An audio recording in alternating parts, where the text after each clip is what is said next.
তোমার এখন এ কথা বললে চলবে? তুমি হচ্ছে বাড়ির মাথা, তোমাকেই তো সব সামলাতে হবে। তুমি যদি না সামলাও কে সামলাবে? তুমি তো সব রক্ষে করবে, সব দেখবে। আমি একা, তুমি না। আমি কি করব বলো? আমি তো সাধ্যমতো চেষ্টা করব। আমাদেরও তো বাবা মা নেই, আমরা কি কষ্ট পাইনি? কষ্ট তো পেয়েছি, কিন্তু ওর বেলা আমি চেষ্টা করব ওকে বোঝাবার, ওকে বলার চেষ্টা করব। ভাই, ওকেও তো সেটা মেনে নিতে হবে। পরের প্রজন্ম তো এসে গেছে, ওর কোলে তো বাচ্চা এসে গেছে, তার কথা তো ওকে ভাবতে হবে, ওকে তো মানতেই হবে। ওর নিজের বাবার জন্যে বাচ্চাটার ক্ষতি তো করতে পারে না, সেটা তো ওকে বোঝাতে হবে, ভালো করে বোঝাতে তো হবে। ও কি আর এখন থেকে বোঝার মতো অবস্থায় থাকবে নাকি থাকা যায়? যাকগে, এখন থেকে তো চিন্তা করে কোনো লাভ নেই, বলো না? হাতে তো আরো একটা দিন সময় আছে আমাদের কাছে।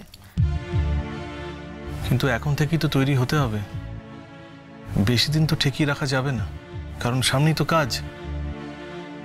শোন, আমরা তো যেতে পারছি না, কিন্তু কাল একবার ওদের বাড়িতে যাবি।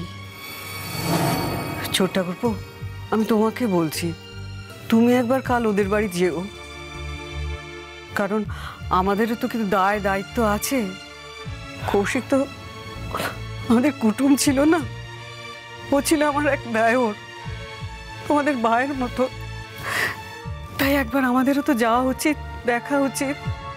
কৌশিকদার কাজে যেতে হবে। হ্যাঁ বাবা, কথাটা শুনলে আমার মাথা কাজ করছে না। পটকা, বিশ্বাস করো, আমাদের সকলের খারাপ লাগছে। আমার বাবা তো খাওয়া দাওয়া বন্ধ করে দিয়েছে, কিরকম একটা থম মেরে বসে থাকে। কিন্তু কর্তব্য তো করতেই হবে, বলো। আমাদের যেতে হবে। গুনগুনের বাপের বাড়িতে ওনারা দুজন, গুনগুনের পিসি আর গুনগুনের মা। আর গুনগুনের মায়ের তো কোনো প্র্যাকটিক্যাল সেন্সও নেই, আমাদের হেল্প করতে হবে। বলছি সোনাদা, তুমি বরঞ্চ আগামীকাল গুনগুনের কাছে যাও, আর আমরা গুনগুনের বাপের বাড়িতে যাই, কেমন? হ্যাঁ রূপাঞ্জন, যেতে যখন হবে তখন তো যেতেই হবে। বাবা, কি করব? ওর মাকে বলো যেন বাড়াবাড়ি কিছু না করে, মেয়েকে যেন ভালো করে বোঝায়। ওসব মা অনেকটা সামলে নিয়েছে, তাহলেও মা তো বাড়াবাড়ি কিছু না করে, আর মেয়েকে শক্ত করে একটু বোঝায়। নিজে ভেঙে পড়লে তো মেয়েও ভেঙে পড়বে, সুতরাং ওটা ওসব যেন না করে। পিসি তো দাদাকে খুব ভালোবাসত, পিসি তো ছিল দাদার সঙ্গে এতগুলো বছর। মার থেকে পিসির কষ্টটা বেশি হবে সেটা আমি বুঝতে পারছি। তাহলে গুনগুনকে যেন বেশি না কিছু বলে, গুনগুনের সামনে যেন শক্ত হয়ে দাঁড়ায়, এইটুকুই আমার বলার।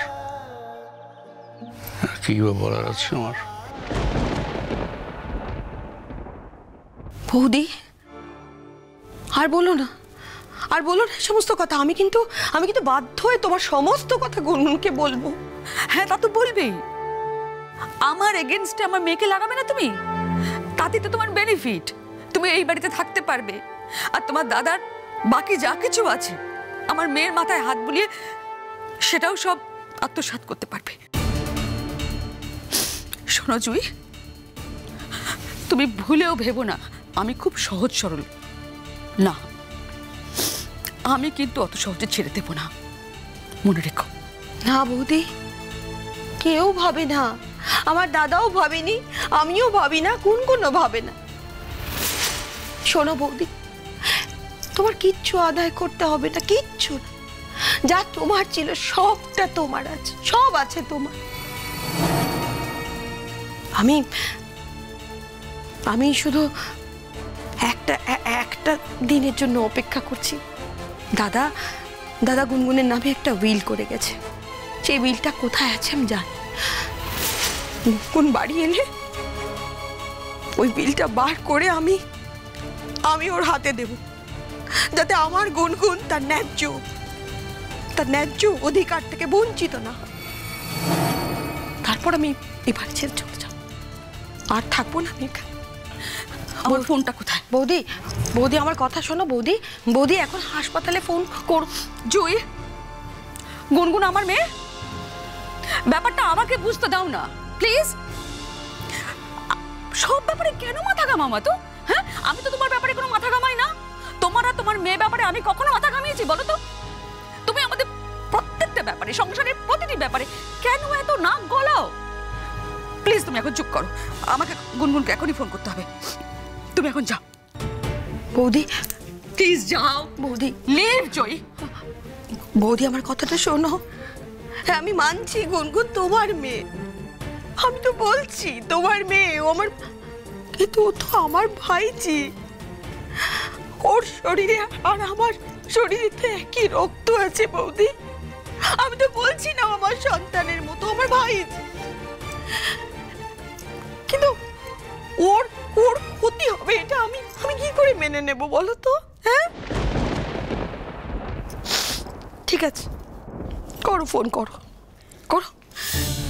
তুমি যখন ঠিক করেছো ফোন করবে, আমার তো সাধ্য নেই তোমাকে আটকাবার, তুমি ফোন করো। কিন্তু আমাকে এখানে থাকতে হবে বৌদি, আমাকে এখানে থাকতে হবে আমার গুনগুনকে সামলাবার জন্য। আর একটা কথা মনে রেখো বৌদি, তোমার এই ফোন করার জন্য আজ যদি আমার গুনগুনের কোনো বিপদ হয়, আমি কিন্তু তোমায় ছেড়ে কথা বলবো না, এটা মাথায় রেখো।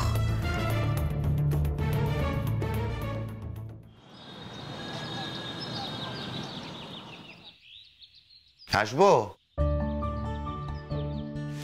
এত দেরি হলো কেন? দেরি কই, কটা বাজে তুমি জানো? আমি তো সকাল সকালই এলাম। তো তুমি কি সত্যি ইনস্টিটিউটে যাচ্ছ না? না যাচ্ছি না তো, আমি যে তোমায় বললাম যে তুমি বাড়ি ফেরা না পর্যন্ত আমি জয়েন করব না। এই যে তোমার জন্য যা পেলাম নিয়ে এলাম। বাবা, তা আমি তো আজকেই বাড়ি চলে যাব। আর ফুল আনতে গেলে কেন? হ্যাঁ সেটা আমি ভাবলাম, আমি দেখলাম ইনকেস যদি আজকে তোমায় না ছাড়ে, তাই। না ছাড়ে মানে?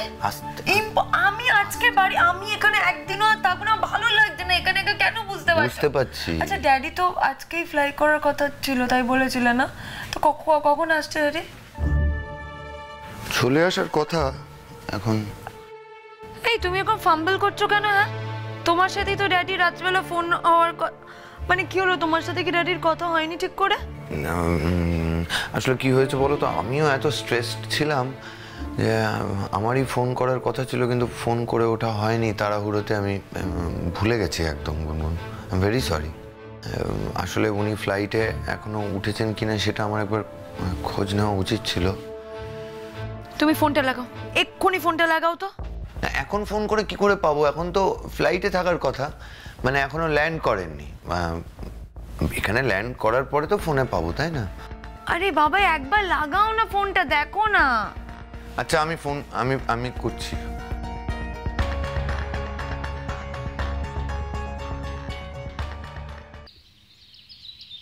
সুইচ অফ বলছে।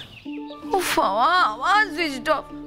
আর পারি না আমি, আমার আর ভালো লাগছে না, অসহ্য লাগছে, কষ্ট হচ্ছে, কিচ্ছু ভালো লাগছে না, বুঝতেই পারে না। এই শোনো, আমি কিন্তু আজকেই বাড়িতে যাব। হ্যাঁ, আর যদি আমাকে বাড়িতে না নিয়ে যাও তাহলে বেবিকে রেখে দাও, কিন্তু আমি আজকেই চলে যাব। এটা কি কথা গুনগুন? একদম এই সমস্ত কথা আর বলবে না। তোমার বেবি, তুমি তাকে রেখে চলে যাবে? আরে বাবা, ও তো একদম ঠিক আছে, তো পারফেক্টলি ফাইন। মানে ডক্টর বলেছে, সিস্টার বলেছে, ও ঠিক আছে, আমি ঠিক আছে, শুধু একটু রেস্ট নিতে হবে। অসুবিধাটা কোথায় তুমি সেটাই তো বুঝতে পারছি না। তাহলে আমাকে এখানে আটকে রাখবে কেন? আরে কারণ আছে, ড্রেসিং এর ব্যাপার আছে না। এই শোনো, এখন ওসব ড্রেসিং কোনো করানোর ব্যাপার থাকে না, ঠিক আছে? আমি সব জানি। আমি বাড়ি যাব, ব্যাস, আমি এখানে আর থাকবো না। আমি জানি আমাকে শুধু বাড়িতে গিয়ে একটু রেস্টে থাকতে হবে, ওষুধ খেতে হবে, আমি ঠিক হয়ে যাব। না এখানে তো হেল্প করার লোকজন আছে, একটু ওষুধ টাইমে খাইয়ে দেওয়ার লোক তো আছে অন্তত। এখানে লোক আছে কেন? বাড়িতে কি লোক নেই? বাড়িতে অনেক লোক। ও, তোমার কি মনে হচ্ছে আমি বুঝতে পেরেছি যে তোমার ঘাড়ে চেপে বসবো, তাই তো? ঠিক আছে, বসবো না, আমি নিজের বাড়িতে চলে যাব, ড্যাডির কাছে গিয়ে থাকবো। আর ড্যাডি এলে এমনিতেই আমাকে নিয়ে চলে যাবে, আর ড্যাডি নিয়ে চলে গেলে ড্যাডি তো আমার জন্য সব কিছু করে দেবে, আমি সেটা খুব ভালো করেই জানি। শুধু ওয়েট করছি যে ড্যাডি কখন আসবে। আর এমনিতেই আমি শুনেছি ফার্স্ট শিশু হওয়ার পরে নিজের বাপের বাড়িতে গিয়ে থাকতে হয়। আমি থাকিনি কারণ তোমরা এখানে সবাই আছো, এত লোক, সবাই এত ভালোবাসে, তাই যাইনি। কিন্তু এবার আমি চলেই যাব, তোমাকে আমি বলে দিচ্ছি। সে তুমি আমাকে নিয়ে যাও কি না যাও, আমি কিন্তু চলে যাব বাড়ি, বলে দিলাম।